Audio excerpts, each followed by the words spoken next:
гэртээ их нэртэй хаа. Энэ бүсгүйтэй дахиад таарах болов. Гурав тааралдана гэдэг чинь хувь тавилангийн дохио юм шүү. Бурхан бид хоёрыг хоёр уулзчихлаа гэсэн чинь үгүй ээ гэд хоёр чи хараад суугаад байгаа юм болов уу? Дахиж таарах юм бол гэрлэндээ.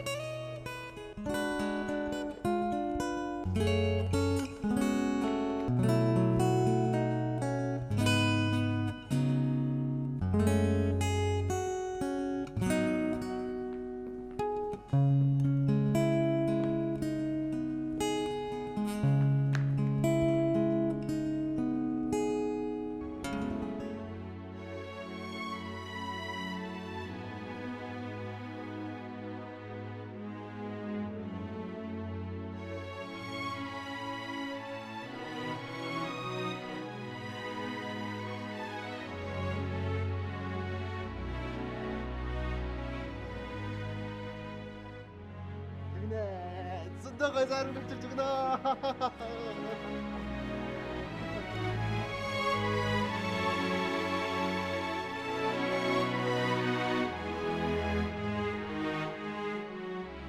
Мөрөдлөө олчвол өдөр бүр аз жаргал баяр баясгалантай байна гэсэн үг дээ. Тийм их аз жаргал хаана үт юм бэ? Тэнгэрт үү?